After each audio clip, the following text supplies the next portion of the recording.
Bad hair day. Bad hair day. So I get out the headband. Every day's a bad hair day when I'm not feeling so cool. Yeah, this is a long, awaited video, and apologize for taking so long. Like my camera is crooked. Let's fix that. I'm bad enough looking at an old lady's face. You don't need to see me get a headache. Yeah, I was preoccupied with a lot of crafty stuff, and that's kind of how I manage my depressive moods and things. And I don't know what you all do, but some of us do that. So my video is called basically, what can you fix and what can't you fix? Well, you can fix things to a certain point, and the other things you kind of just work with and work around. Like here it is, it's only the middle end of March, and it's not summertime yet. My husband decided to turn on the air conditioner, so I had to get out the big sweater to keep warm, because a little bit on the chilly side. What can you fix? Well, when you're looking for that peace inside, the things you can fix, you really have to focus on. And that's the problem when you have depression or bipolar disorder or PTSD or a combination of all of those in one big ball. To focus is one of the hardest things to do. It seriously is the hardest thing to do for me. Because when you like to do crafts, and there's so many crafts, and you see a new craft and you just got to try it. And so you get yourself in the pickle where you have all this mess around you. Well, it's not a mess so much anymore. I've been slowly chipping it away. So that's something you can fix. If you are out of control in the sense of everything around you that gives you some kind of comfort is like spilling over and making other people uncomfortable, like your husband, then you need to work on it. One thing that really helps is making a list. You know how when you're a kid and your parents make a chore list for you? If you have one of those parents. I had one of those parents. I had a mom who always made a chore list. She went off to work. I came home from school on the table, and I saw her writing the chore list in the morning before I went to school. It was on a legal pad on the kitchen table, and it had my name, and it would have my sister's names, and it had the chores for every kid. There were 5 of us. And so we had a list, and that list had to be done before Mom got home from work. And sometimes younger siblings don't want to do their chores, so there's going to be heck to pay if they're not done when Mom gets home from work. So who gets to make sure they're done? List. Well, it's almost as if you feel responsible. And that's part of the history of abuse. Now, I used to think, and I've heard so many things about PTSD with gentlemen and ladies in the military. And I get that. You're forced, you're basically forced to potentially kill another human being that you don't want to do. But it's either that or the freedoms here at home get taken away at some point. And that's the whole thing behind it. So when you're growing up, it's almost like you're put on the front lines in a sense, especially for me being the oldest. And I don't know how many of y'all are the oldest. So this is for the oldest kids out there. Yeah, some of you guys in the middle. Not so much the youngest. But there's a lot of responsibility put on the oldest. And I know more people that were in the position that I was in, being the oldest of several siblings, that have some form of child-related abuse issues, a form of a post-traumatic stress disorder kind of thing, depending on how severe the situation was. If you're wanting to be a normal kid and you're not allowed to be a normal kid, well, then you get that little rebellious thing going. So you either get in trouble or you stay out of trouble. You go out of your way to stay out of trouble, but inside you're boiling. You're like right up inside. And you're like, I just want to be able to go to a birthday party. I just want to go to a school dance. I just want to go be with my friends. Everybody else is going to the movies, and I have to sit home and watch my little sisters. And I got to tell you, I used to think that was the normal way of growing up. And everybody in the family unit tells you that's just how it is. It's a normal way of life. It's just how it is. That's how it, and that's not how it's supposed to be. And then you find out that the ones that are forcing that upon you actually have their own issues, their own depression things going on. They have emotional detachment issues. That was my mom's and still is my mom's problem. And it wasn't until I did research on myself, this is something I could fix in me, was to find out more about what's going on up here for me first. That's what's the best thing you can do for yourself, is find out more about yourself. And I know I am probably repeating myself, but it's extremely important to get peace of mind and peace of the heart, peace up here. You have to know who you are, and you have to know what made you who you are. I'll bet every single one of you that sees this video has said at one time, without doubt, I'm never going to grow up and be like my mom. I'm never going to grow up and be like my dad. I'm never going to do it. I'm not going to be like him. I'm not going to be like her. I'm never going to be like that. Don't kid yourself. It's genetics, and it's exposure, and it's environment, and it's how you're raised.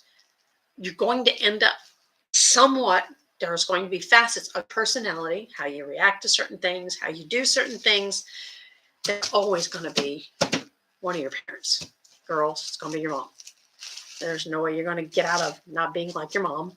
There's always going to be some piece of you, and some of it could be, the only thing could be when you look in that mirror and you see your mom's eyes when you look at yourself, or you see your mom's nose, or you see something about the face, and you look at it and you go, I look at a picture of your mother, it's like, damn, I look like my mom. So it's inevitable, it's genetics, and it's just how it works.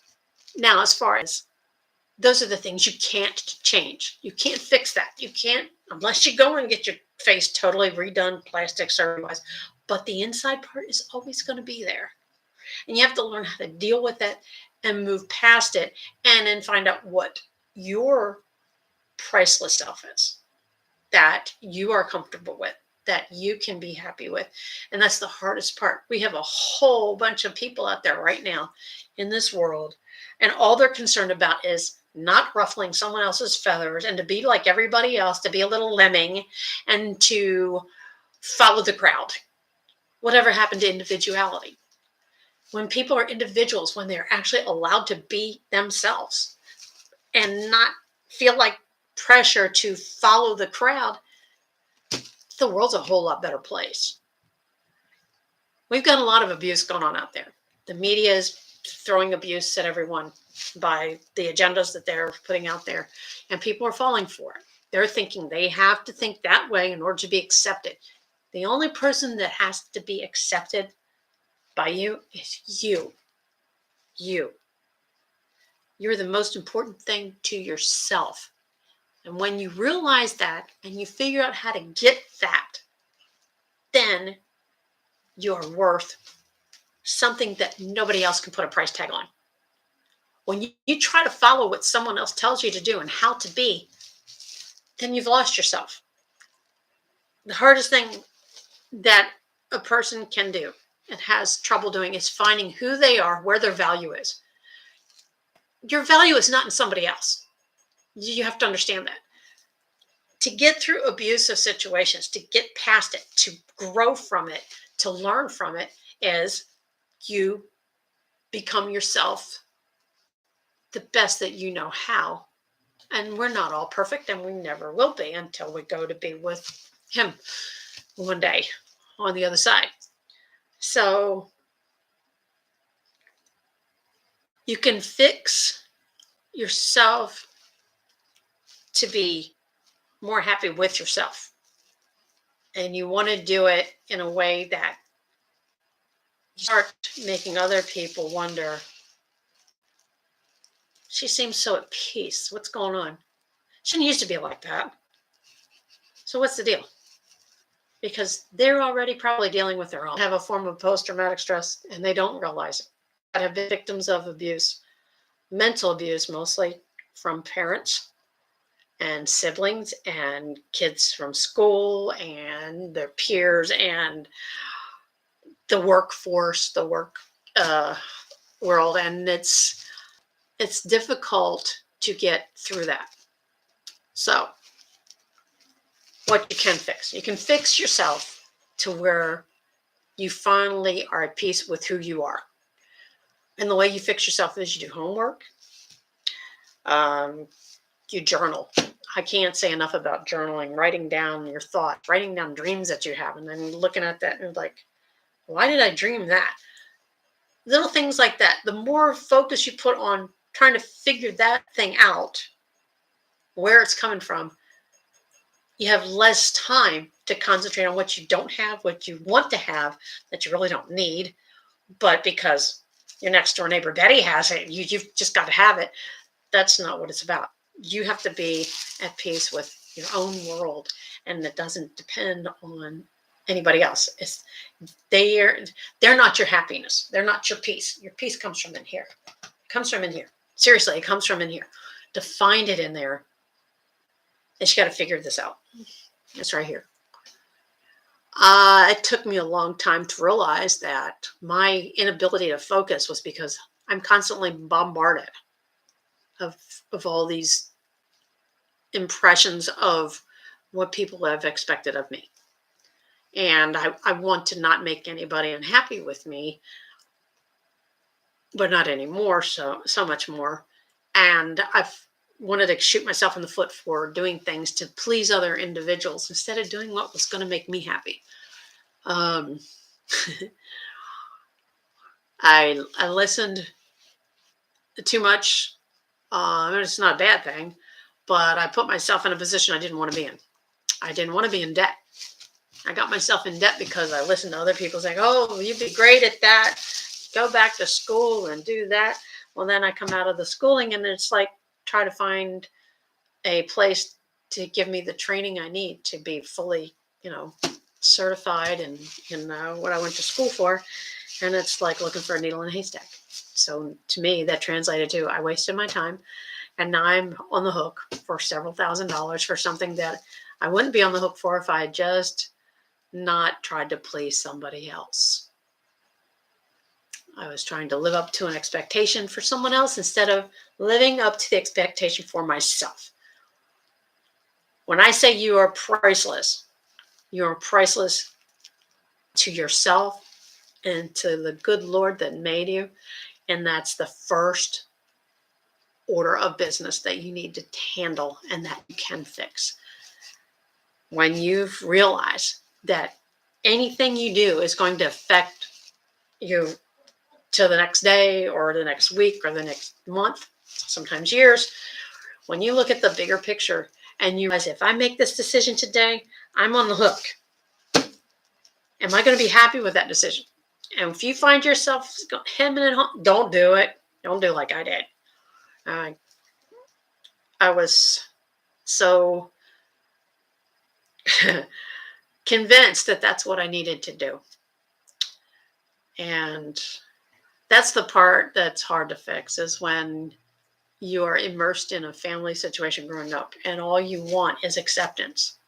That's all we want from our families. We want our families to accept us, whether we're good, bad, ugly, fat, skinny, whatever.